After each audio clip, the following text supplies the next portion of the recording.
نحمده ونصلي على رسوله الكريم أما بعد فأعوذ بالله من الشيطان الرجيم بسم الله الرحمن الرحيم والعصر إن الإنسان لفي خسر إلا الذين آمنوا وعملوا الصالحات وتواصوا بالحق وتواصوا بالصبر رب اشرح لي صدري ويسر لي أمري واحلل عقدة من لساني يفقهوا قولي اللهم أرنا الحق حقا وارزقنا اتباعه وأرنا الباطل باطلا وارزقنا اجتنابه آمین یا رب العالمین۔ السلام علیکم ورحمۃ اللہ وبرکاتہ۔ کیسے ہیں آپ سب؟ امید ہے کہ آپ سب خوش ہوں گے، مزے میں ہوں گے اور ایمان کی بہترین حالت میں ہوں گے۔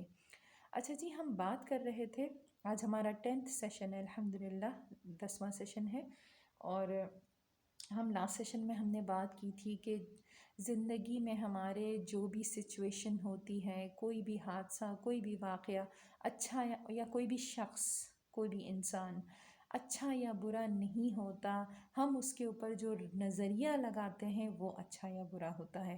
تو جو نظریہ ہم لگاتے ہیں اسی طرح کی ہماری فیلنگز آتی ہیں۔ اس کے لیے ہم نے کچھ مثالیں بھی پیش کی تھی، مثالوں سے ہم نے سمجھایا تھا کہ کس طرح سے نظریہ بدلنے سے ہماری سوچ بدلتی ہے اور سوچ بدلنے سے ہمارے فیلنگز چینج ہوتی ہیں۔ اچھا جی، ایک شخص تھا جس کی آنکھوں میں کچھ پرابلم تھی، تو ڈاکٹر نے اسے کہا کہ آپ کا بیماری کا علاج یہی ہے کہ آپ گرین کے علاوہ کوئی کلر نہ دیکھیں۔ اچھا جی، وہ کچھ دنوں کے بعد وہ ڈاکٹر صاحب پھر ان کے گھر پہ چیک اپ کے لیے آئے، تو ان صاحب کے گھر میں ہر چیز گرین تھی۔ انہوں نے اپنا کارپیٹ، اپنی دیواریں، اپنا فرنیچر، اپنے کرٹنز، ہر چیز گرین کرا دی تھی۔ سارے ڈاکٹر نے کہا ہے گرین کے علاوہ کوئی کلر نہیں دیکھنا ہے۔ تو ڈاکٹر صاحب نے پوچھا کہ یہ کیا کیا ہے آپ نے؟ تو انہوں نے کہا کہ آپ نے تو کہا تھا کہ گرین کلر دیکھو صرف۔ تو ڈاکٹر صاحب بہت زور سے ہنسے اور انہوں نے اپنے جیب سے ایک چشمہ نکالا گرین کلر کا اور ان کو وہ چشمہ پہنایا، تو ان کو ہر چیز گرین لگنے لگی۔ ظاہر ہے وہ تو پہلے سے ہی گرین تھا، لیکن انہوں نے کہا کہ بس اتنی سی بات تھی، آپ کو اپنا چشمہ بدلنا تھا، آپ کو چیزیں نہیں بدلنی تھی۔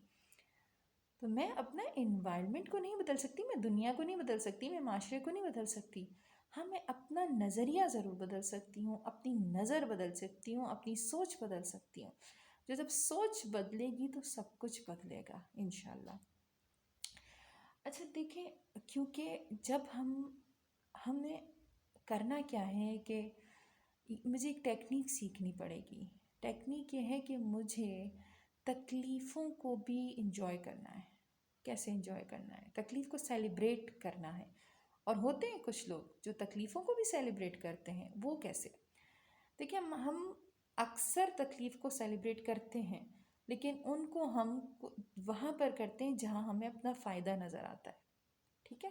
جب ہمیں فائدہ نظر نہیں آتا تو ہم اسے سیلیبریٹ نہیں کر پاتے۔ تو آج ہم سیکھیں گے کہ ہم تکلیفوں کو کیسے سیلیبریٹ کریں، اس تکلیف میں ہمیں اپنا فائدہ کیسے نظر آئے گا، ہم اس میں اپنا فائدہ کیسے ڈھونڈیں۔ دیکھیں، لائٹ جاتی ہے، گرمی ہوتی ہے تو میں پریشان ہو جاتی ہوں نا کہ گرمی ہو رہی ہے، پسینہ آ رہا ہے اور الجھن ہو رہی ہے۔ لیکن جب میں جم میں ایکسرسائز کرتی ہوں، جب میں گھر میں ایکسرسائز کرتی ہوں، میں واک کرتی ہوں، تب کیا ہوتا ہے؟ تب تو میں خود چاہتی ہوں کہ مجھے پسینہ آئے، اور پسینہ آئے تو میں خوش ہوتی ہوں، کیونکہ میں پسینہ ہی تو لانا چاہ رہی ہوں، مجھے اس میں فائدہ نظر آ رہا ہے۔ مجھے لگتا ہے مجھے پسینہ آئے گا تو میری چربی میلٹ ہوگی اور میں دبلی ہو جاؤں گی، ہے نا؟ اسی طرح سے تو وہی سچویشن وہی ہے، گرمی بھی ہے، پسینہ بھی آ رہا ہے، لیکن یہ تکلیف مجھے خوشی دے رہی ہے اور وہ تکلیف مجھے پریشان کر رہی تھی۔ اسی طرح سے جب میں مارکیٹ جاتی ہوں، وہاں پہ کتنی گرمی ہوتی ہے نا؟ کہ کوئی فیملی میں کوئی شادی ہے، ٹھیک ہے، یا عید ہے، میں شاپنگ کرنے گئی ہوں، گرمی ہو رہی ہے، رش ہو رہا ہے، تھکن سے چور ہیں، لیکن شاپنگ کریں، مزہ آ رہا ہے، سیلیبریٹ کر رہے ہیں تکلیف کو۔ روزہ ہے، بھوک سے نڈھال ہو رہے ہیں، برا حال ہے، لیکن کیا پتہ ہے کہ مہمان آ رہے ہیں اور افطار پارٹی ہونے والی ہے، تو گرمی میں لگے ہوئے ہیں، کام کر رہے ہیں، نہ کوئی تکلیف ہو رہی ہے، نہ کوئی پریشانی ہو رہی ہے، ہم تکلیف کو سیلیبریٹ کر رہے ہیں۔ تو جہاں پر مجھے تکلیف ملنے میں کوئی فائدہ نظر آتا ہے، میں اس میں خوش ہوں، اور مجھے جس تکلیف میں فائدہ نہیں نظر آ رہا، نقصان نظر آ رہا، اس میں خوش نہیں ہوں۔ تو مجھے ہر تکلیف کے اندر اپنا فائدہ ڈھونڈنا ہے، اور یہ کیسے ہوگا؟ جب میں صبر کروں گی، جب مجھے صبر کرنا آئے گا۔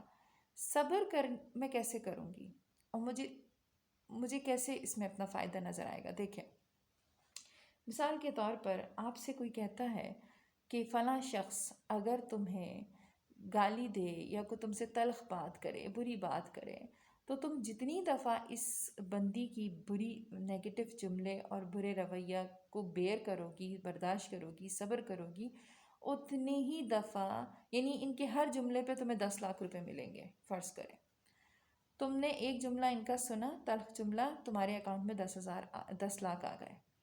تب آپ بتائیں کہ آپ کیا کریں گی؟ آپ ان کو منع کریں گی یہ کرنے سے؟ بالکل منع نہیں کریں گی، آپ تو بلکہ جا کے چھیڑیں گی ان کو کہ یہ مجھے جو باتیں سنائیں اور میرے اکاؤنٹ میں پیسے آئیں۔ یعنی اگر میں دن میں 10 دفعہ ان کا برا رویہ برداشت کری ہوں تو میں 1 کروڑ کی مالک ہو جاؤں گی۔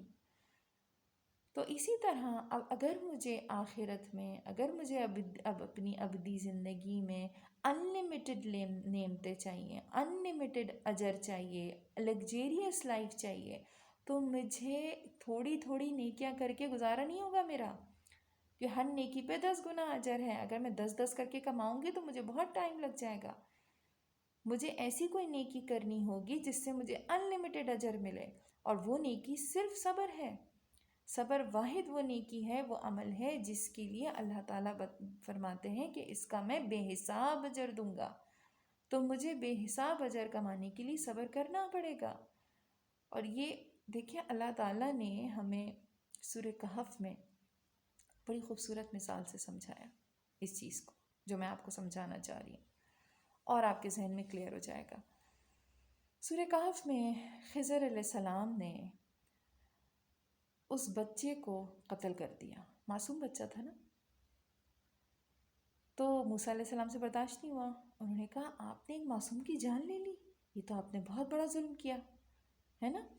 لیکن انہوں نے وجہ کیا بتائی اس کو قتل کرنے کی؟ انہوں نے وجہ یہ بتائی کہ اس کے جو والدین ہیں یہ نیک ہیں۔ اب والدین نیک ہیں تو پھر ان کے ساتھ برا کیوں ہو رہا ہے؟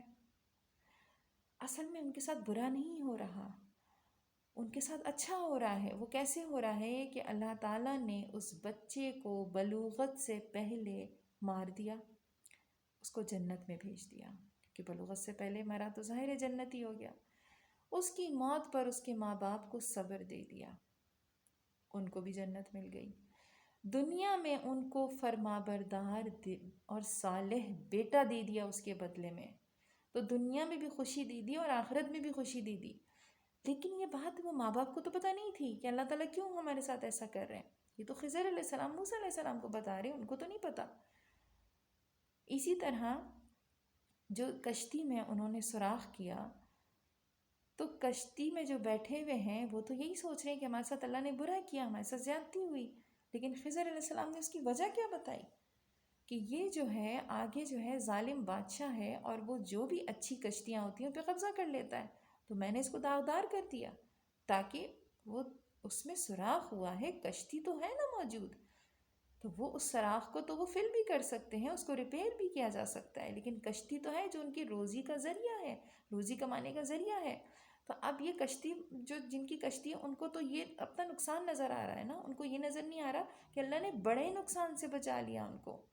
تو ماں باپ کو تو یہ نہیں نظر آ رہا کہ بچہ اگر بڑا ہو گیا یہ ہمیں اذیت دے گا، دنیا میں بھی ہمیں تکلیف دے گا، اور مرنے کے بعد بھی جہنم میں جا کر ہم اس کی تکلیف برداشت نہیں کر سکیں گے، اور اس کے مرنے پہ جو ہم صبر کر رہے ہیں ہمیں بھی جنت مل رہی ہے، یہ ہمیں بھی جنت لے کر جائے گا، اور پھر ہمیں نیک و صالح اولاد بھی دے دی۔